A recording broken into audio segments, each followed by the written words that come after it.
Hey, hey, hey. Hey, y'all. What's the word? Losha Brooks here. Y'all already know your favorite educational consultant. Guys, I am here. This is my last day here in Cape Town, South Africa. And so I just wanted to reflect on my trip here this time.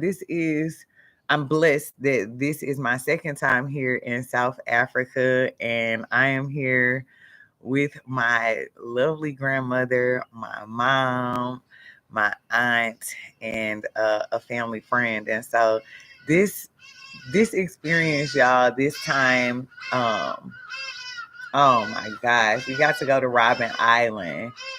And what I will say, what Robben Island truly got me to understand and to realize is that a lot of things that we learn about society in America is just a reflection of things that have happened here in Africa, especially, with apartheid. And, you think about segregation or all of the different things that take place back in the States. But just to really see how Nelson Mandela really wanted to assist with it's so interesting culture reform, because it was just a changing of their culture and really wanting the people here of South Africa to have just basic rights, to be able to go into establishments in their home country and things like that. And so just learning about the treatment of the people there, but then even more so learning how,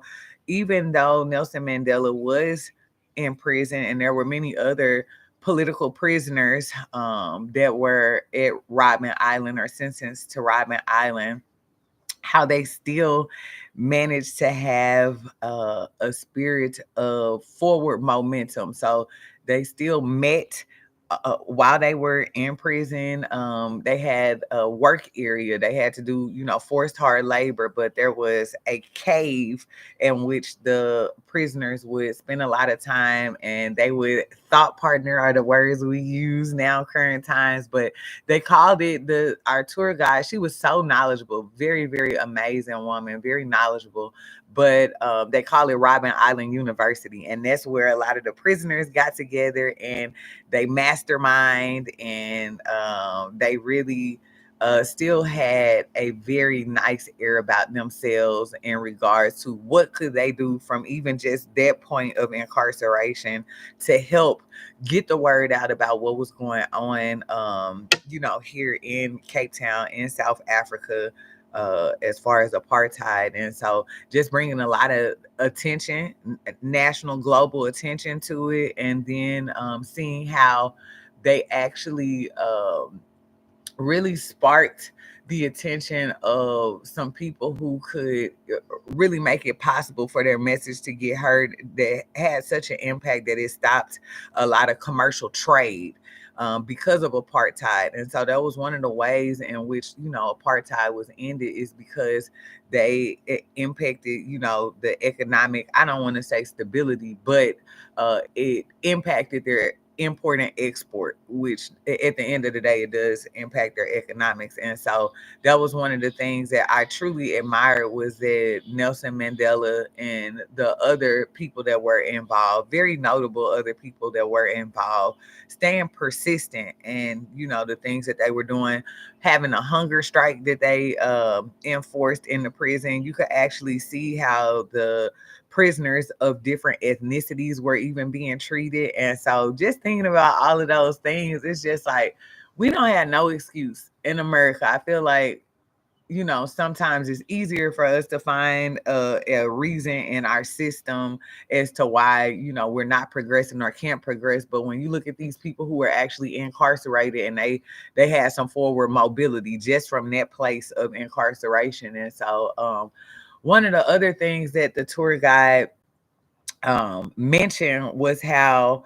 a lot of families were impacted by fathers being, removed from the home at a long period of time so that they could provide for their family. And so, even just learning about that, it makes me think about back home, just the infrastructure of, creating social welfare programs that call for the removal of, the man from the home in order for women to get, services such as rental assistance and things like that. But what I learned was that a lot of the jobs that could actually support the family were kind of located towards, the docks and things like that. And so it wasn't a lot of travel back and forth. So the tour guide said that she recalled of her father, grandfather, and uncle all leaving around the same time of the year and being gone for 6 months at a time. And this was every year that they could expect it. And so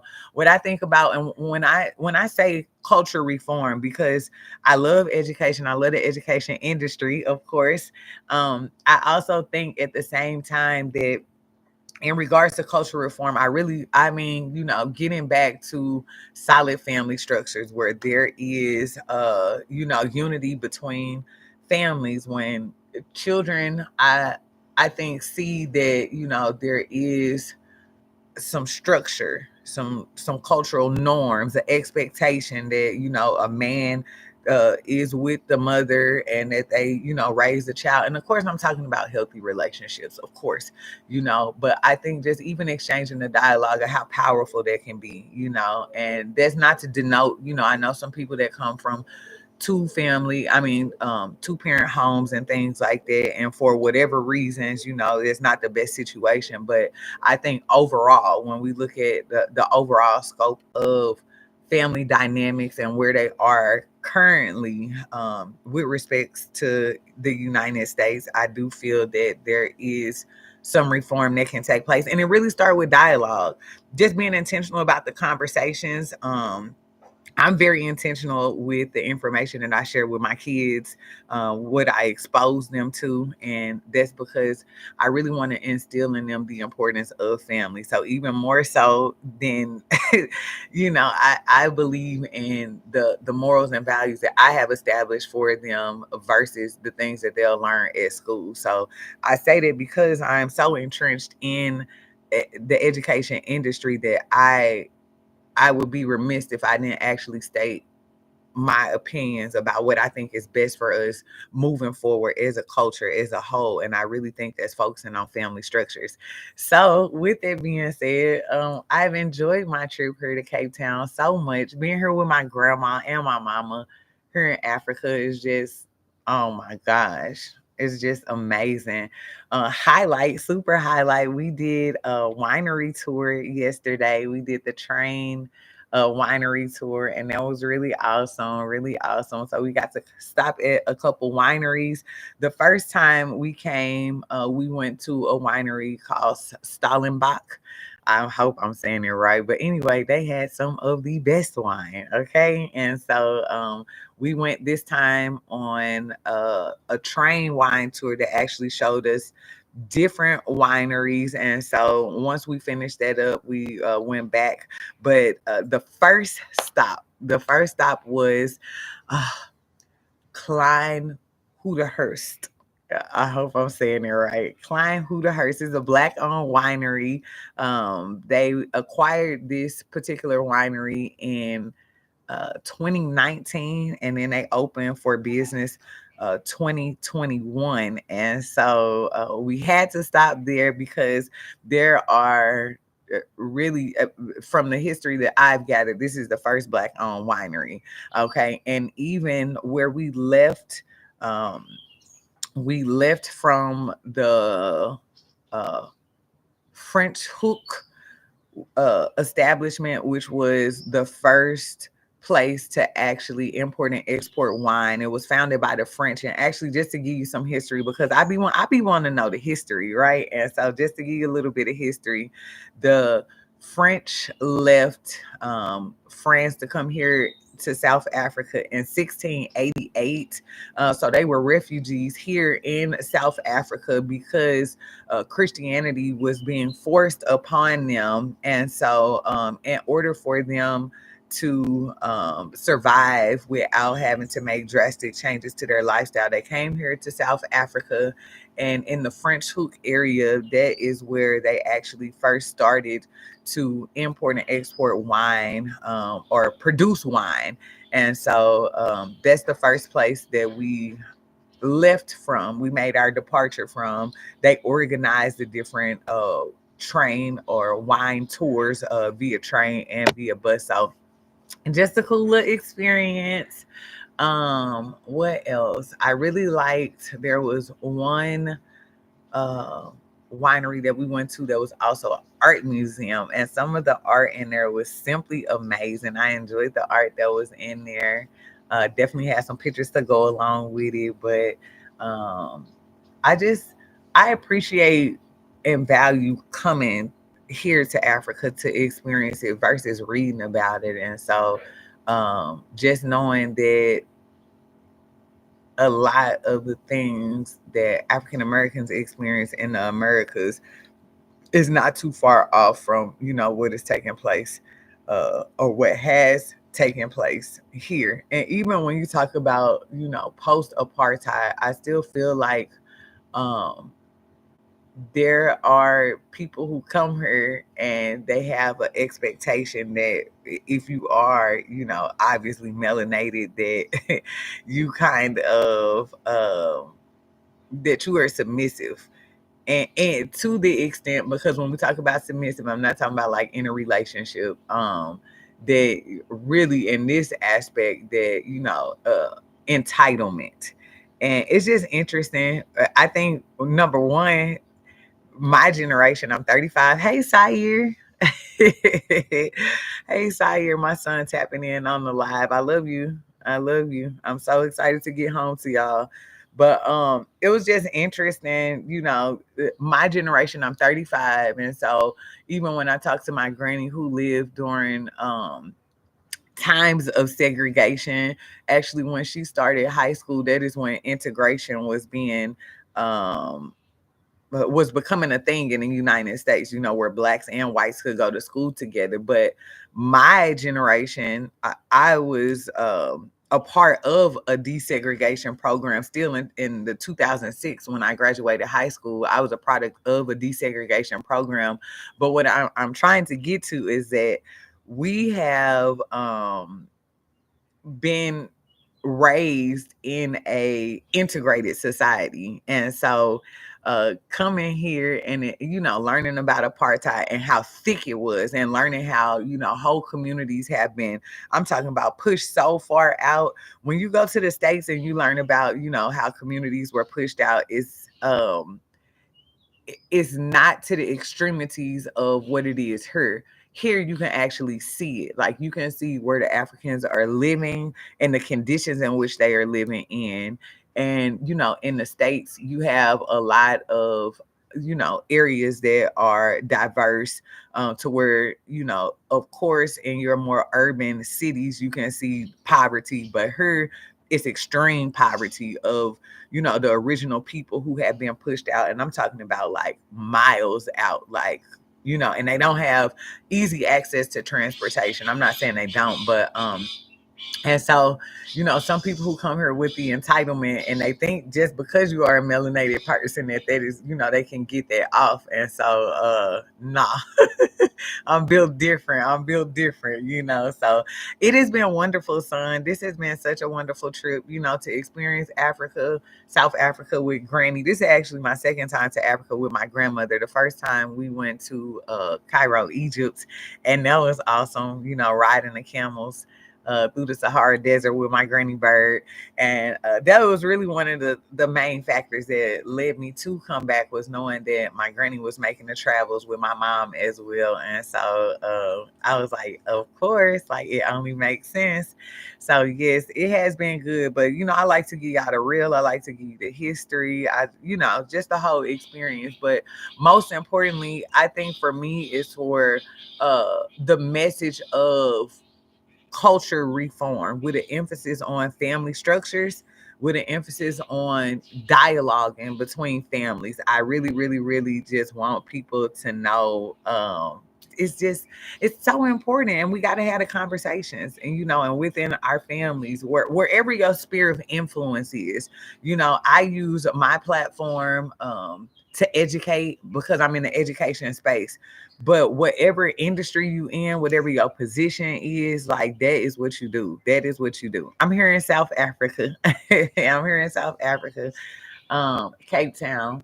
And so again, wherever your sphere of influence is, that's where you start. That's where you push the agenda of, intentional dialogue, having high level conversations, things that can move our culture forward, and just sharing about your experience, your perspective. And that's not to denote, I don't want anybody to ever feel like, oh, I don't feel like I can talk on this subject because I'll be wrong or I'm not well versed. It's exchanging dialogue, just education background. The more dialogue that's exchanged, that's where the learning occurs.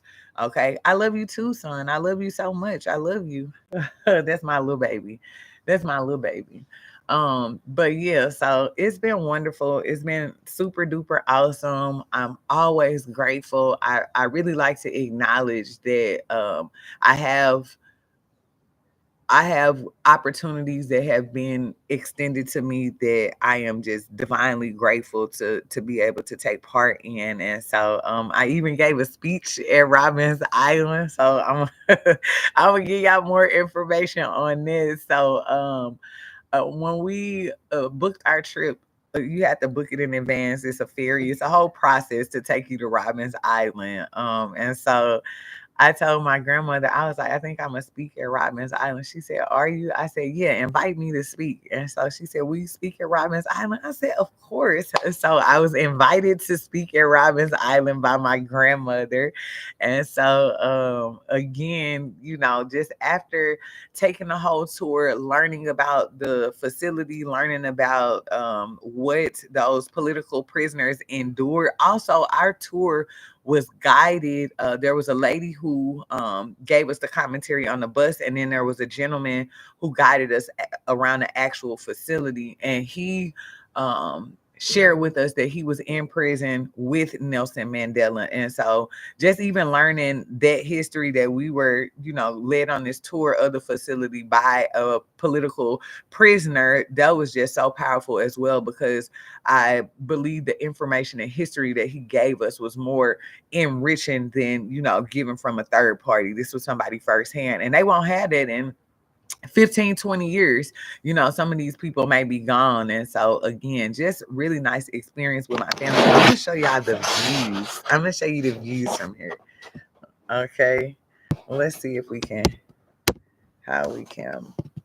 So okay, over there, that is literally the ocean. Like, that's the ocean. This is um because of how we are, I think that the sun, y'all know how it be doing, but that is the mountain, like back there. Just beautiful, beautiful, like skyline, scenery, all of that.